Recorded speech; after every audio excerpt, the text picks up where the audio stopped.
मेरी पुत्री, मेरी पुत्री सीमंतनी पर दया करें। कुछ कुछ ऐसा करें जिससे ज्योतिषियों की बताई भविष्यवाणी मिथ्या सिद्ध हो। जीवन के अंत तक उसका सुहाग बना रहे। उस पर कृपा करो भगवान। उसे अखंड सौभाग्यवती होने का अवसर प्रदान करो महेश्वर। उसके सुहाग और भाग्य पर घिर आई काली छाया को हटा दो महेश्वर, हटा दो। दया करो प्रभु, दया करो, दया करो।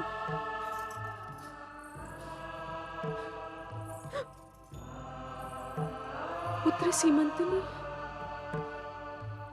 भगवान शिव से मेरे लिए दया की भीख क्यों मांग रही थी माँ? मेरे भाग्य पर, मेरे सुहाग पर ऐसी ऐसी कौन सी छाया मंडरा रही है माँ? ज्योतिषियों ने मेरे बारे में क्या भविष्यवाणी की है माँ? माँ मुझे बताओ। तुमने ये सब कहां से सुन लिया? तुम्हें ये सब जानने की आवश्यकता नहीं है पुत्री। कैसी बातें कर रही हो माँ? तुम मेरे लिए चिंतित हो और मुझे जानने की कोई आवश्यकता नहीं। पुत्री, माता पिता के होते हुए संतान को चिंता करने की आवश्यकता नहीं होती। संतान के लिए माता पिता चिंतित होते रहे, दुखी होते रहे, तो क्या संतान को चुपचाप सब देखते रहना चाहिए? तुम तर्क क्यों कर रही हो सीमंतनी? माँ मुझे सत्य बताओ, मुझे सत्य बताओ माँ। तू सुनना ही चाहती है तो सुन। जब तेरा जन्म हुआ था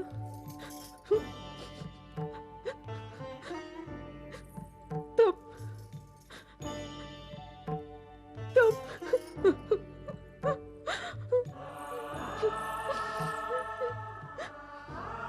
कुछ अशुभ अवश्य है, इसलिए तुम इतनी चिंतित हो रही हो।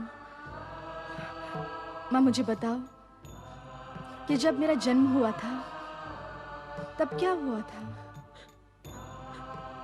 तब ज्योतिषियों ने भविष्यवाणी की थी कि माँ, जो भी है उसे कह डालो। भविष्यवाणी की थी कि जब ये कन्या 20 वर्ष की होगी तो ये विधवा हो जाएगी।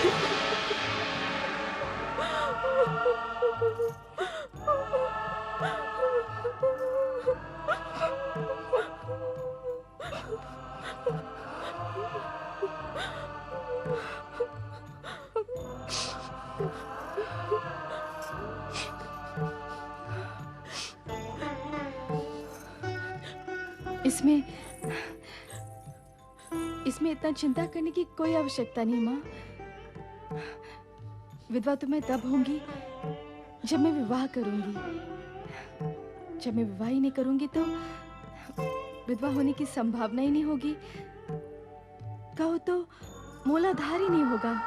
नहीं पुत्री नहीं, ऐसा नहीं होता। कभी भी और कहीं भी ऐसा नहीं हुआ। कोई भी पिता अपनी पुत्री को जीवन भर अविवाहित नहीं रख सकता। और फिर हमने तो आपके स्वयंवर का निर्णय भी ले लिया है।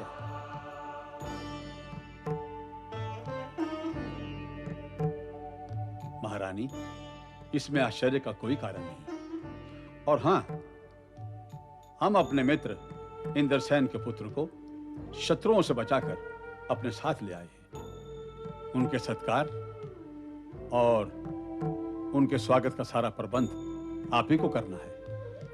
अवश्य महाराज।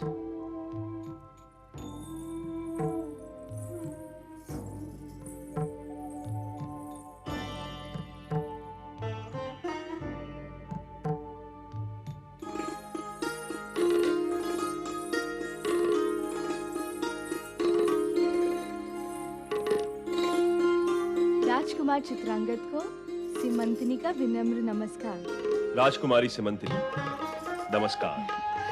पिताजी ने बताया कि आप शत्रुओं को पराजित करके यहाँ पधारे हैं, इसलिए हमारी हार्दिक बधाई स्वीकार करें। नहीं राजकुमारी, मैं इस बधाई का पात्र नहीं हूँ। क्यों? इसलिए कि उन शत्रुओं को मैंने नहीं, किसी और ने पराजित किया था। वो तो एक ऐसा अद्भुत दृश्य था जिसे मैं जीवन भर भुला नहीं सकता। कृपया उस अद्भुत दृश्य के बारे में हमें बताएं। राजकुमारी, मैंने वहां जो देखा और जाना, वो तो शब्द और वर्णन दोनों के परे है। मैं अभी तक उस दृश्य के प्रभाव से मुक्त नहीं हुआ हूं। अब तक वो दृश्य मेरी आंखों के सामने घूम रहा है। वर्णन से परे होने के कारण उस दृश्य का आनंद केवल आप ही ले सकते हैं।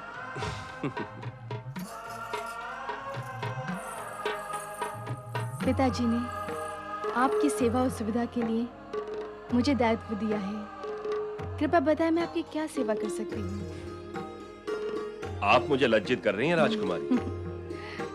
मैं तो भगवान शिव से आपके स्वयंवर की सफलता की कामना करते हुए चाहता हूँ कि आपको एक योग्य और उत्तम वर प्राप्त हो।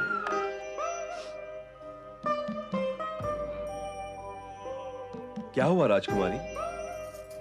क्या मैंने कुछ अनुचित कह दिया? मैंने तो आपके स्वयंवर की सफलता की कामना की है।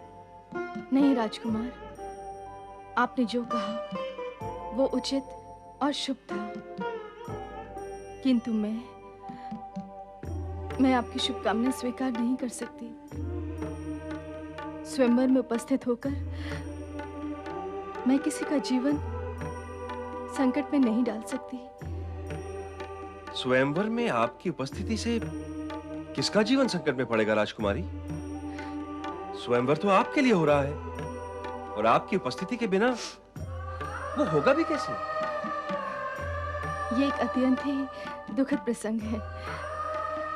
कृपया आप इसे यहीं समाप्त कर दें, यही उचित होगा। ये भी संभव है कि इसे तुरंत समाप्त ना करके, इस पर चर्चा करके फिर इसे समाप्त करें तो और अधिक उत्तम होगा। यदि आपने ये ठान ही लिया है कि इस दुखद प्रसंग को जानकर रहेंगे तो सुने। जब मेरा जन्म हुआ तो ज्योतिषियों ने भविष्यवाणी की थी कि 20 वर्ष की आयु में मैं विधवा हो जाऊंगी। स्वयंवर में किसी का वरण करके मैं किसी का जीवन संकट में नहीं डालना चाहती। अच्छा, मैं चलूंगी। तनिक ठहरिए राजकुमारी, और ये सुनकर जाएं कि मेरी माताश्री के विषय में भी ज्योतिषियों ने ऐसी ही भविष्यवाणी की थी, किंतु मेरी माता देवी पार्वती की कृपा से आजीवन सौभाग्यवती रहीं और अब भी हैं। माता पार्वती की कृपा से? राजकुमारी, आप सच्चे मन से माता पार्वती की आराधना करें, फिर देखते ही देखते ये दुर्भाग्य की काली छाया सौभाग्य की ज्योति में बदल जाएगी।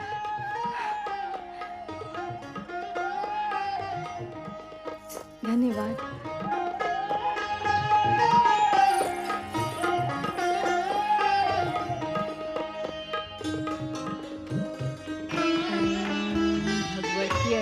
पार्वत्यै नमः।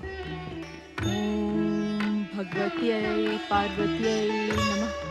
ओम भगवत्यै पार्वत्यै नमः। ओम भगवत्यै पार्वत्यै नमः। ओम भगवत्यै पार्वत्यै नमः। नारायण नारायण नारायण। ओम भगवत्यै पार्वत्यै नमः। ओम भगवत्यै पार्वत्यै नमः। ओम भगवत्यै पार्वत्यै नमः। ओम भगवत्यै पार्वत्यै नमः। ओम भगवत्यै पार्वत्यै नारायण नारायण। ओम भगवत्यै पार्वत्यै भगवत्यै पार्वत्यै नमः। ओम भगवत्यै पार्वत्यै नमः। ओम भगवत्यै पार्वत्यै नमः। ओम भगवत्यै पार्वत्यै नमः। नारायण नारायण। ओम भगवत्यै पार्वत्यै राजकुमारी नमः। सीमंतिनी, आप अपने माता पिता की आज्ञा लिए बिना इस वन प्रदेश में माता पार्वती की आराधना किस उद्देश्य से कर रही हैं? प्रणाम देवर्षि। कल्याण भव। देवर्षि, जब आपको ये ज्ञात है कि मैं माता पिता को बताए बिना इस वन प्रदेश में माता पार्वती की आराधना कर रही हूँ, तब तो आपको ये भी ज्ञात होगा कि इस आराधना के पीछे मेरा उद्देश्य क्या है। नारायण नारायण। किंतु राजकुमारी सीमंतिनी, क्षमा करे देवर्षि, आपने दर्शन देकर मुझे कृतार्थ अवश्य किया है, किंतु मैं अपने निश्चय पर अटल हूं। जब तक माता पार्वती स्वयं प्रकट होकर मुझे आजीवन सौभाग्यवती होने का वरदान नहीं दे देती, तब तक मैं अन्न जल त्याग कर उनकी आराधना करूंगी। अंत में भले ही मुझे अपने प्राण ही क्यों न त्यागने पड़े। नारायण नारायण। नहीं नहीं राजकुमारी, ऐसा कदापि नहीं होगा। माता पार्वती बहुत दयालु है, वो तुम्हारी आराधना अवश्य सुनेंगी। कल्याण भव। प्रणाम देवर्षि। नारायण नारायण।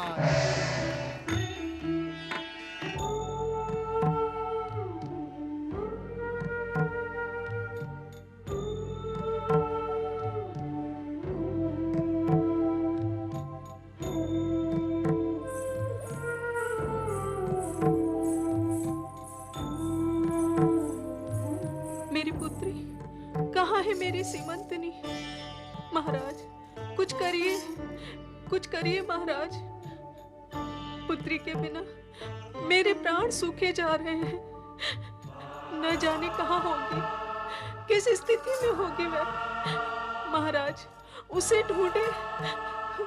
महारानी, पुत्री के अचानक इस प्रकार चले जाने से जितना दुख और चिंता आपको है, उससे अधिक हमें है। हमने राज्य के चारों ओर सैनिकों को भेज दिया है। हाय मेरे पुत्री, तेरी बुद्धि को क्या हो गया? तूने तनिक भी विचार नहीं किया कि तेरे चले जाने से तेरे माता पिता के मन पर कितना आघात लगेगा। इस प्रकार माता पिता को बिना बताए जाने वाली संतान के मन में क्या तनिक भी विचार नहीं आता? क्या उनकी बुद्धि इतना भी साथ नहीं देती कि वे सोच सके कि उनके इस प्रकार चले जाने से माता पिता का हृदय विदीर्ण हो जाएगा, उनका मन मस्तिष्क फट जाएगा। महारानी, संभालो अपने आप को महारानी। हम उसकी खोज के लिए पूरा प्रयत्न कर रहे हैं। महाराज, महाराज चित्रसेन की जय हो। आओ सेनापति भद्रेश, क्या समाचार लाए हो? हमारी पुत्री का कुछ पता चला? क्षमा करें महाराज, हमारे सैनिकों ने राज्य का कोना कोना छान लिया, किंतु राजकुमारी का कहीं भी पता नहीं चला। क्या?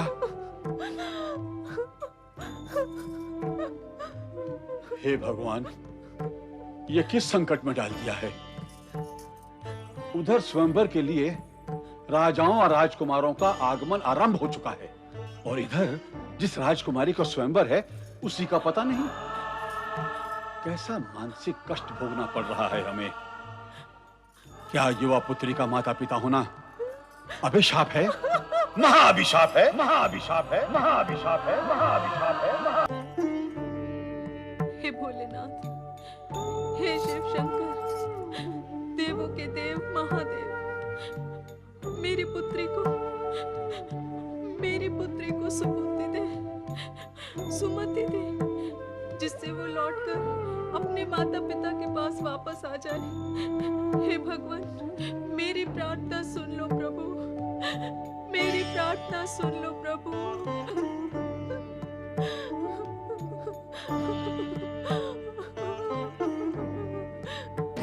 नमः शिवाय।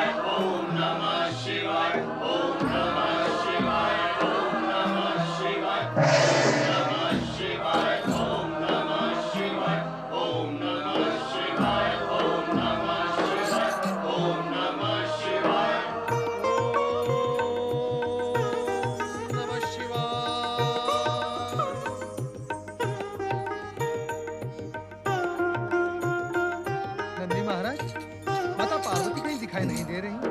पार्वती कहाँ जाएगी कैलाश छोड़कर?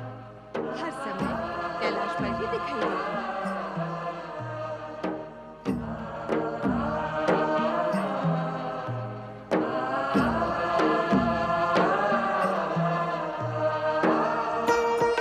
पति परमेश्वराय नमो नमः। किंतु तीनों लोकों में भ्रमण करने वाले नारद दीर्घ समय तक दिखाई ही नहीं देते। कैलाश पर आने का समय ही नहीं है महामुनि को। कृपया कर माता, आप मुझे क्षमा करें। माता, मैं बहुत समय से कैलाश की ओर आया ही नहीं। मैं सर्वप्रथम गणेश लोक गया। वहां श्री गणेश से मिलने के तत्पश्चात मैं श्री शैल पर्वत की लंबी यात्रा तथा कुमार कार्तिकेय का आतिथ्य ग्रहण करने चला गया था। कैसे है वो? सकुशल है वो? शक्ति स्वरूपिणी माता पार्वती के पुत्रों की कुशलता के विषय में प्रश्न ही नहीं बनता। वो तो सदा दूसरों की कुशलता के विषय में चिंतन करते रहते हैं। स्वयं तो कुशल होंगे ही। गणेश लोक से लौटने का मेरा तो मन ही नहीं कर रहा था। नारायण नारायण। और कुमार कार्तिकेय के प्रेम और आतिथ्य ने मुझे ऐसा बांधा माता, कि न तो संकोच के कारण वहां अधिक रहते बनता था और न ही मोह के कारण वो स्थान छोड़ते बनता था। और फिर मैं करता भी क्या? अब बस करो नारद। जिस कार्य के लिए कैलाश पर आए हो उसकी चर्चा न करके इधर उधर की बातें क्यों कर रहे हो? क्या पृष्ठभूमि तैयार कर रहे हो? तुम इस समय यहाँ देवी पार्वती से मिलने आए हो। यह बात इनसे स्पष्ट क्यों नहीं कहते? हाँ भगवान, सत्य तो यही है कि मैं माता पार्वती से कुछ निवेदन करने आया हूँ। कहो नारद, क्या कहना चाहते हो? माता, मुझे जो कहना है उसका ज्ञान तो आपको है ही। मैं तो केवल इतना निवेदन करना चाहता हूँ कि आप अपनी आराधिका राजकुमारी सीमंतिनी की प्रतिज्ञा की लाज अवश्य रखें। अर्थात देवी पार्वती, क्या तुम अपनी आराधिका पर प्रसन्न होकर उसके भाग्य का लेख मिटा सकती हो? उसके भाग्य की उन रेखाओं को मिटा सकती हो जो भाग्य द्वारा खींची गई हो? क्या तुम सीमंतिनी के वैधव्य को रोक सकती हो? आपकी कृपा से प्राप्त शक्ति का प्रयोग करके मैं असंभव को भी संभव कर सकती हूँ स्वामी। सो तो संपूर्ण जगत जानता है माता कि आप शक्ति स्वरूपिणी हैं। आपके लिए कुछ भी असंभव नहीं है। भगवत्यै पार्वत्यै नमः। ओम भगवत्यै पार्वत्यै नमः। ओम भगवत्यै पार्वत्यै नमः।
राजकुमार चित्रांगद ने मुझे भ्रमित किया था माता पार्वती। क्या मेरी पुकार आप तक नहीं पहुंच पाएगी? क्या आपकी करुणा, आपकी कृपा मुझ तक नहीं पहुंच पाएगी?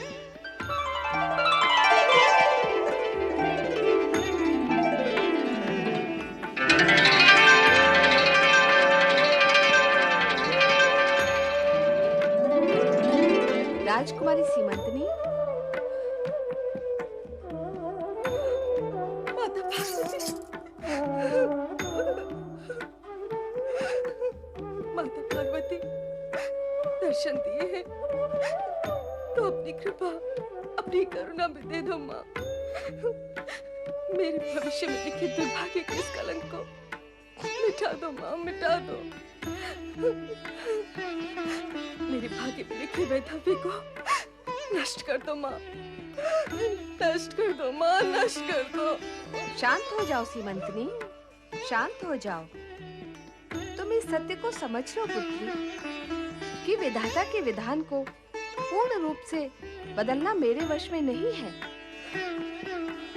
तुम्हें अनेक प्रकार के कष्ट झेलने पड़ सकते हैं, फिर भी मैं तुम्हें इतना आशीर्वाद अवश्य देती हूँ कि तुम वैधव्य के कलंक से मुक्त रहोगी। आपकी कृपा पाने के पश्चात मुझे दुख भोगने पड़ेंगे माँ। ये कैसा न्याय है, कैसी नीति है? सीमंतनी, यह तो मैंने पहले ही स्पष्ट कर दिया है कि भाग्य का लेख न बदला जा सकता है और न ही मिटाया जा सकता है, परंतु तपस्या और सच्ची आराधना से दुर्भाग्य का प्रभाव समाप्त किया जा सकता है। अब मैं तुम्हें केवल यही कहूंगी कि तुम्हारे जीवन में जो भी कष्ट आए उन्हें हंसते हंसते सहना, पर इस बात का विश्वास रखना कि मेरा आशीर्वाद सदा तुम्हारे साथ है।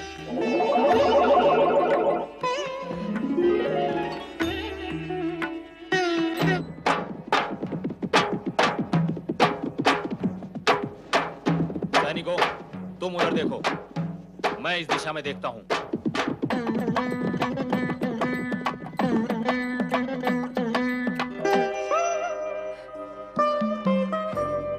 राजकुमारी, आप यहाँ? हमने आपको कहाँ-कहाँ नहीं ढूंढा। वहाँ राजमहल में महाराज और महारानी आपके लिए कितने चिंतित और व्याकुल हो रहे हैं। तो क्या मैं चिंतित तो व्याकुल नहीं हूँ? किंतु महाराज चित्रसेन की घोषणा के अनुसार आपके स्वयंवर का आयोजन हो चुका है और आपके स्वयंवर में भाग लेने के लिए दूर-दूर राज्यों से राजपुरुष पधार चुके हैं। और ऐसे समय में आपके वहां ना होने से महाराज व महारानी को अपयश की कितनी पीड़ा भोगनी पड़ सकती है, तनिक उसका अनुमान लगाए राजकुमारी। क्योंकि संतान के सुख के लिए माता पिता कष्ट उठाए और संतान स्वयं के सुख के लिए माता पिता को कष्ट दे, इसमें अंतर होता है राजकुमारी। क्योंकि संतान के सुख के लिए माता पिता जो कष्ट उठाते हैं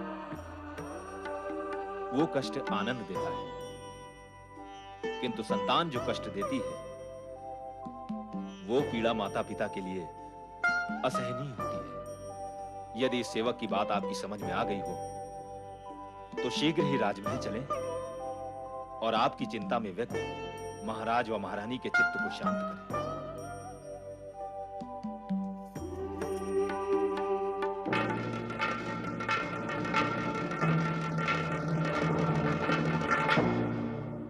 अरे, अभी तक कोई आया ही नहीं। ये कैसा स्वयंवर है जहाँ न स्वयंवरा का पता है न उसके पिता का पता है। महाराज चित्रसेन ने हमें स्वयंवर में बुलाया और स्वयं अनुपस्थित हैं। क्या हमारा अपमान करने के लिए हमें यहाँ बुलाया है? कब से बैठे बैठे हम थक गए हैं। प्रतीक्षा करते करते हमारी प्रसन्नता भी समाप्त हो गई है। हमें तो शंका है कि ये स्वयंवर होगा भी अथवा नहीं। स्वयंवर तो तभी होगा जब हमें वरण करने वाली राजकुमारी यहाँ होगी। क्या राजकुमारी यहाँ नहीं है? नहीं है तो फिर हमें क्यों आमंत्रित किया गया है?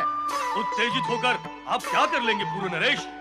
हाँ, संभव है राजकुमारी का किसी से नेत्र मिलन, प्रणय प्रसंग हो तथा वरण का आयोजन भी अन्यत्र कहीं हो।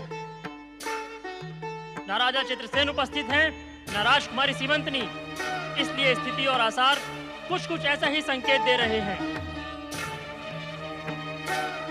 स्वयंवर में उपस्थित सभी राजपुरुषों का हम महाराज चित्रसेन और महारानी चंद्रिका की ओर से हार्दिक स्वागत करते हैं।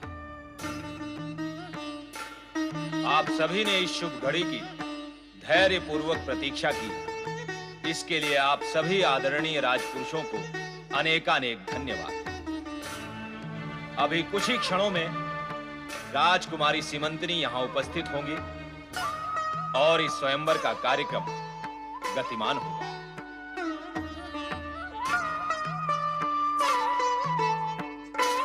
प्रजाप्रिय महाराज चित्रसेन और महारानी चंद्रिका पधार रहे हैं। हमारी पुत्री राजकुमारी सीमंतनी के स्वयंवर में पधारे सभी राजपुरुषों का हम हार्दिक स्वागत करते हैं और अभिनंदन करते हैं। विराजिए। शीघ्र ही राजकुमारी यहां उपस्थित हो जाएंगी, परंतु उससे पूर्व हम आपके सम्मुख एक अत्यंत रहस्यमय सत्य का उद्घाटन करना चाहते हैं।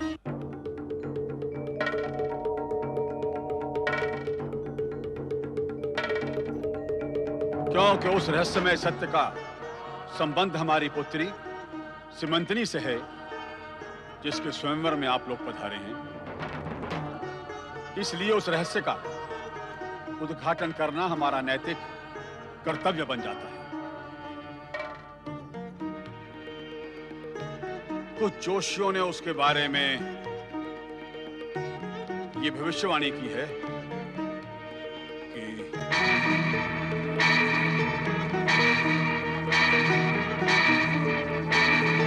क्या भविष्यवाणी की है जोशियों ने? शीघ्र कहें कि क्या है वो भविष्यवाणी? कि जब हमारी पुत्री 20 वर्ष की अवस्था में होगी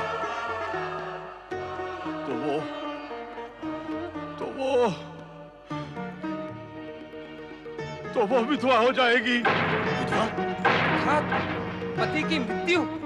अर्थात हमारी मृत्यु? मृत्यु? मृत्यु? मृत्यु?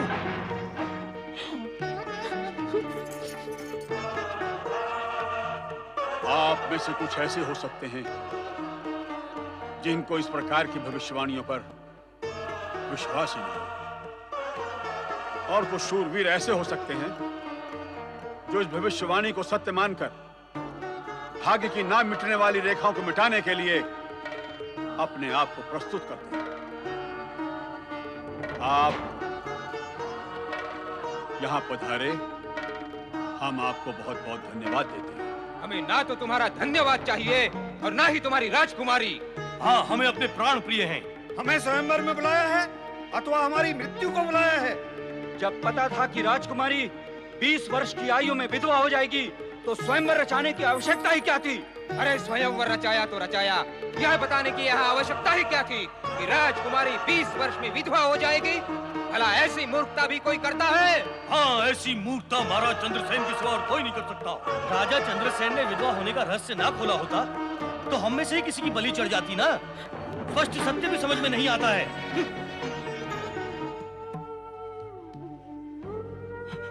भगवान,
माता पार्वती की कृपा पर मेरे जैसा ही विश्वास होना चाहिए।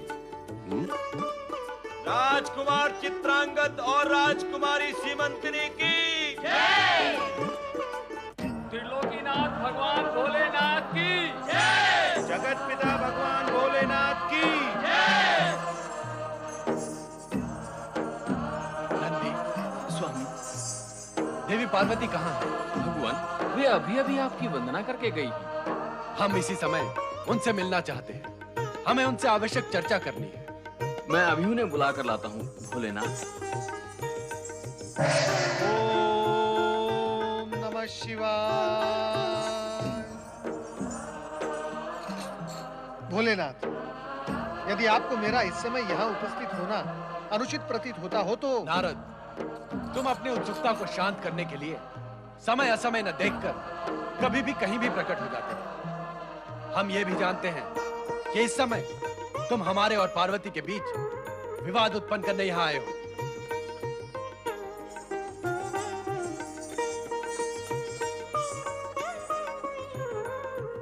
माता, माता आप कृपया मुझे भगवान भोलेनाथ के क्रोध से बचाएं। मैं सर्वथा निर्दोष हूँ। स्वामी। देवी पार्वती, हमने तुम्हारी इच्छा अनुसार नागकन्या मणिभद्रा की प्रार्थना स्वीकार की।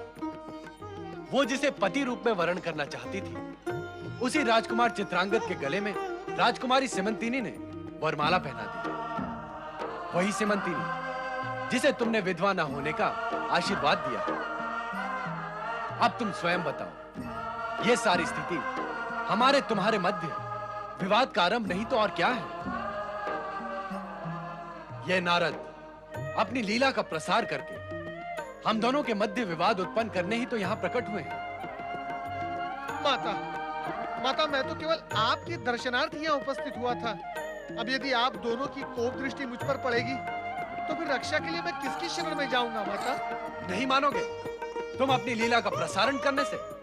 क्या यह सत्य नहीं कि तुम हम दोनों के मध्य विवाद उत्पन्न करने यहाँ आए हो? नहीं भोलेनाथ, नहीं। विवाद उत्पन्न करने नहीं, विवाद के कारण को फलीभूत करने। और भोलेनाथ, जब विवाद उभरेगा तो क्या सत्य भी उभर कर ऊपर नहीं आएगा? नारद, प्रभु, नारद क्या और नारद की लीलाएं क्या?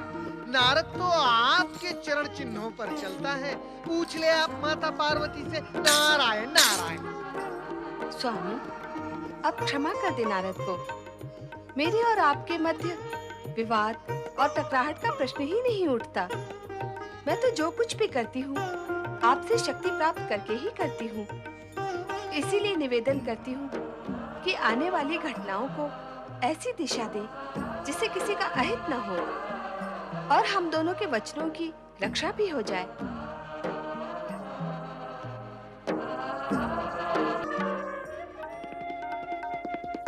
क्या हुआ सीमंतिनी? क्या सोच रही हो? माता पार्वती की कृपा से हमारा अटूट मिलन हो गया है। अब ये चिंता और विचार क्यों? स्वामी, आप महान हैं, पूजनीय हैं। आपके मन में विराजित इस मानवीय भावना ने आपको महान और पूज्य बना दिया है। नहीं सीमंतिनी, ऐसा कुछ नहीं है। मैं भी अन्य पुरुषों की भांति एक साधारण पुरुष ही हूँ। नहीं स्वामी, आप साधारण नहीं, असाधारण पुरुष हैं। जब स्वयंवर में आए सभी राजपुरुष पिताजी की घोषणा, वे मेरे बारे में अप्रिय सत्य जानकर भयभीत होकर वहां से चले गए, तब सब कुछ जानते हुए भी आपने मेरे पिताजी वे स्वयंवर की प्रतिष्ठा का विचार किया। ये कार्य किसी साधारण पुरुष का नहीं हो सकता। सब कुछ जानते हुए भी आपने मुझे अपनाया। ये आपके व्यक्तित्व वे गुण ही हो सकते हैं। सीमंतिनी, सत्य ये है कि तुमने मुझे अपनाया। स्वयंवर तुम्हारा था, और तुमने स्वेच्छा से मुझे अपने वर के रूप में स्वीकार किया। ये तभी संभव हुआ जब आप स्वयंवर स्थल में बैठे रहे। यदि आप भी और राजपुरुषों की भांति वहां से चले जाते तो स्वयंवर स्थल पूर्ण रूप से खाली हो जाता। वरमाला मेरे हाथों में ही रह जाती।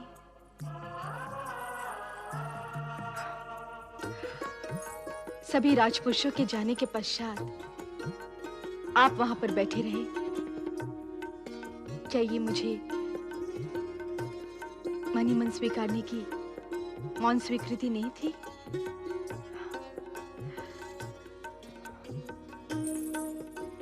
राजपुरुषों ने मेरा और मेरे पिताजी का घोर अपमान किया, किंतु आपने अंत में आके स्थिति को संभाल लिया। ये जानते हुए भी कि मैं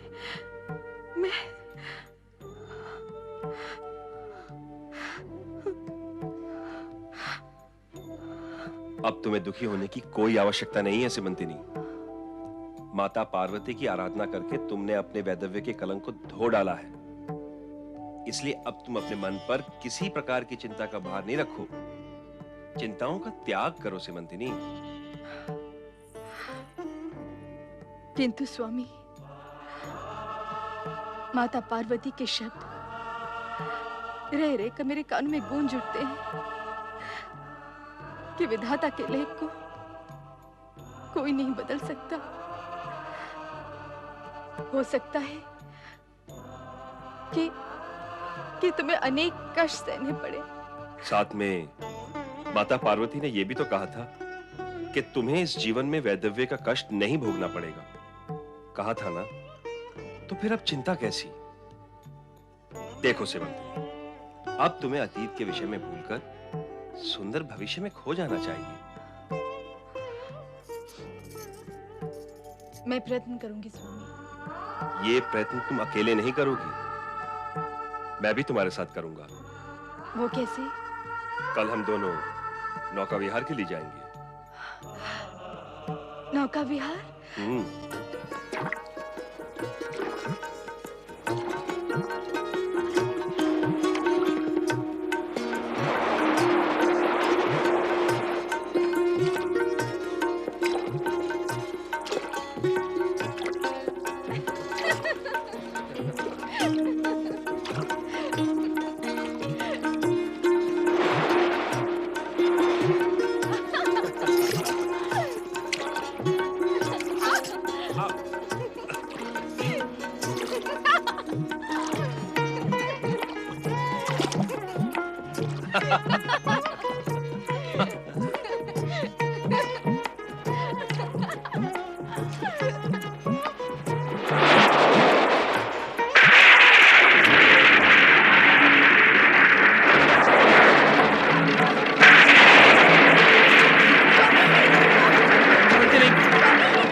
अरे ये तो हमारी राजकुमारी जी चलो है। चलकर महाराज को सूचित करते हैं। चलो उठाइए इसे। चलो भाई उठाओ उठाओ। संभाल के उठाओ भाई। आहिस्ता। ले चलो धीरे धीरे।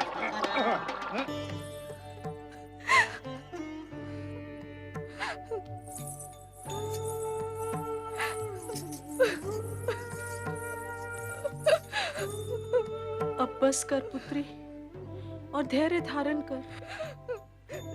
कैसे धैर्य धारण करूं माँ? मेरा तो हृदय फटा जा रहा है।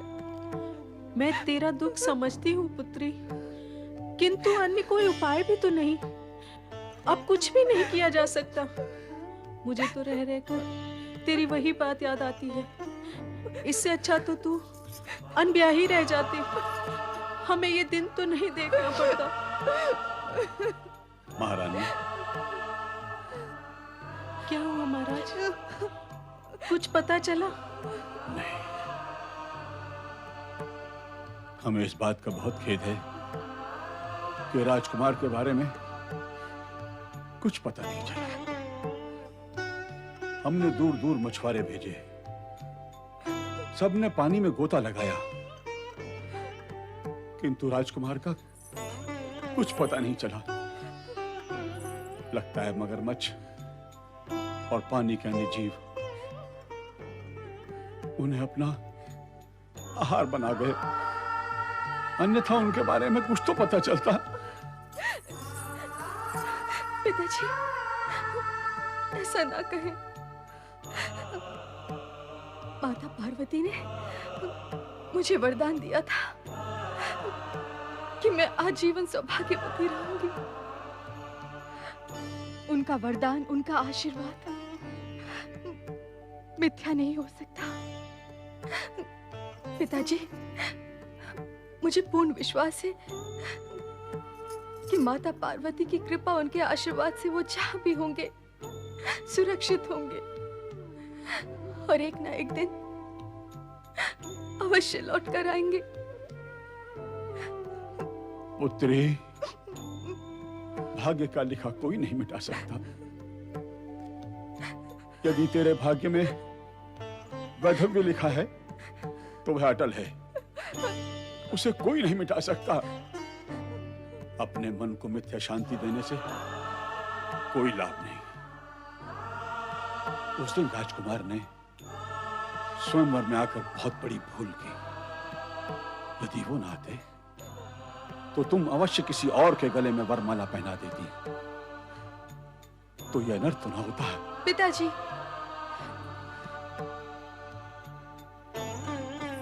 पिताजी, जब आपको भाग्य के लेख में इतना अमिट विश्वास है, तब आप ये क्यों नहीं समझते कि वैधव्य तक पहुंचने के लिए मुझे किसी न किसी से विवाह तो करना ही था। पिताजी, मैं आपको अभी भी कह रही हूँ कि माता पार्वती का आशीर्वाद भाग्य के लिखे से कहीं अधिक शक्तिशाली है, और आप इस बात को सत्य मान लें कि मैं विधवा नहीं हूँ। चित्रसेन, अच्छा मित्र धर्म निभाया तुमने। क्या मित्र ऐसे होते हैं जैसे तुम हो? ये जानते हुए कि तुम्हारी पुत्री विधवा होने वाली है,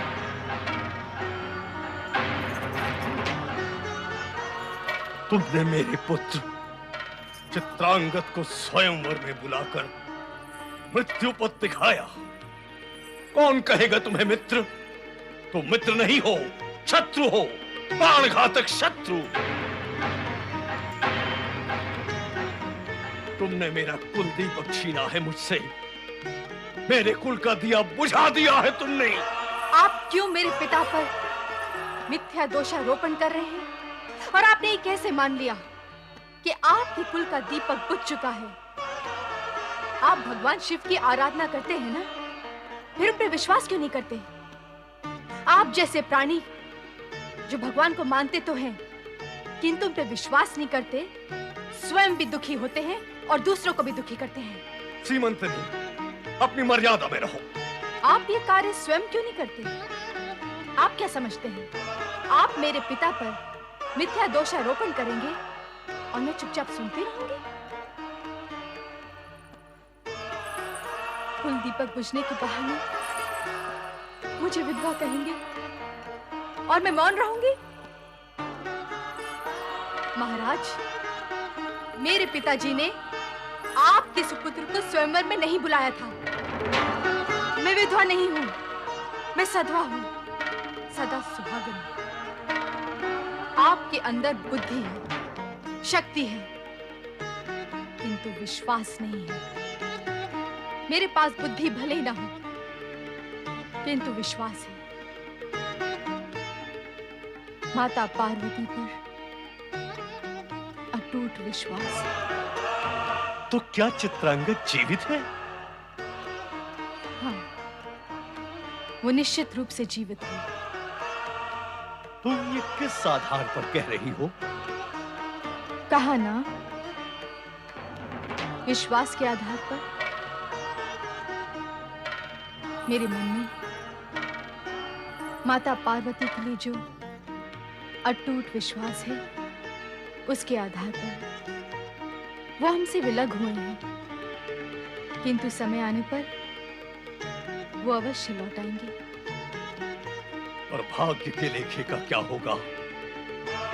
तुम बार बार माता पार्वती का नाम लेकर अटूट विश्वास की बात कर रही हो, तो क्या विधाता का लेख मिट जाएगा, मिथ्या सिद्ध होगा? नहीं, भाग्य का लिखा कोई नहीं मिटा सकता।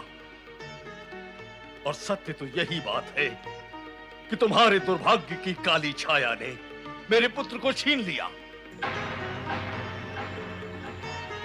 तुम और अधिक मुझे भरमाने की चेष्टा मत करो। अर्थात आपको मेरी बात पर विश्वास नहीं है?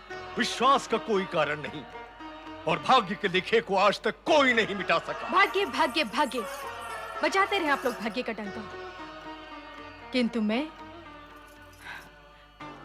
तो अपने विश्वास की बांसुरी बजाती रहूंगी। मैं आपसे पुनः कहती हूं कि वो अवश्य लौट कर आएंगे, और जब तक वो लौट कर नहीं आते, मैं आप भाग्यवादी लोगों के बीच रहकर भाग्य की अग्नि से अपने विश्वास को नहीं झुलसा सकती। जब वो लौट कर आएंगे, तभी मैं अपना मुंह दिखाऊंगी। सीमंतनी, पुत्री सीमंतनी। ओम पार्वती पतये नमो नमः।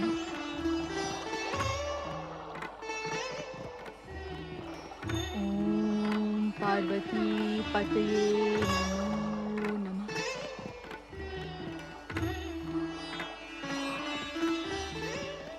हे माता पार्वती, मुझ पर दया करो, अपना वचन पूरा करो माँ। मेरा सुहाग मुझे लौटा दो,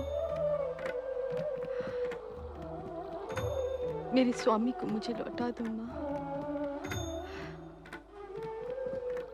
तुम तो सबकी मनोकामना पूर्ण करती हो, फिर इस दुखियारी के भाग्य में ये दुख क्यों माँ, क्यों?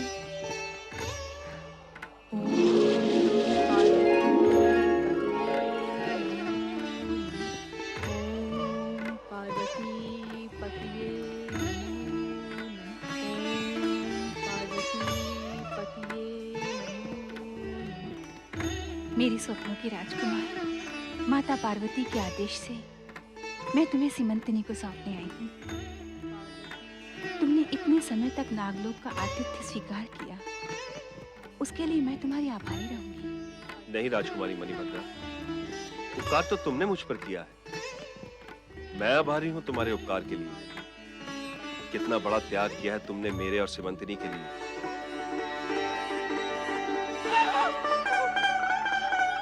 स्वामी,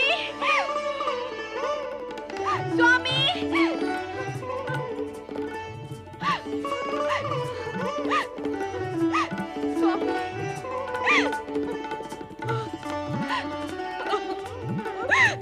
स्वामी आप आ गए।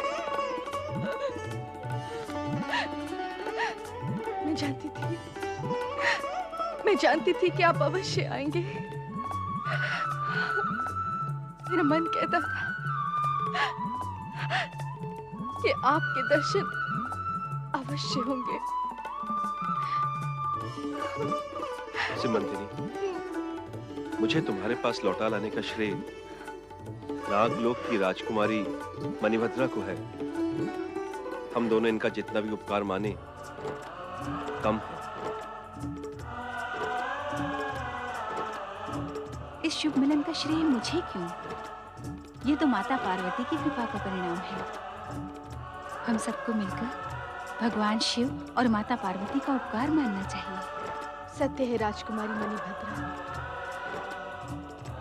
माता पार्वती की कृपा के कारण ही मैं अब तक जीवित रह सकी। उन्होंने ही मुझे विश्वास और आधार दिया। मेरे पिता नागराज वासुकी ने राजकुमार चित्रांगद को 10 सहस्त्र नागों का बल प्रदान किया है।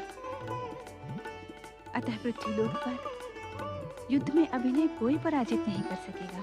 अर्थात पिता और पुत्री दोनों ने ही हम दोनों पे उपकार किया है। इस सत्य को इस प्रकार कहो ना कि भगवान शिव और माता पार्वती ने हम सब पर उपकार किया है। उनकी कृपा तो अदृश्य है, किंतु तुम्हारा उपकार तो प्रत्यक्ष ही प्रकट है। निसंदेह नाग जाति महान है राजकुमारी मणिभद्रा।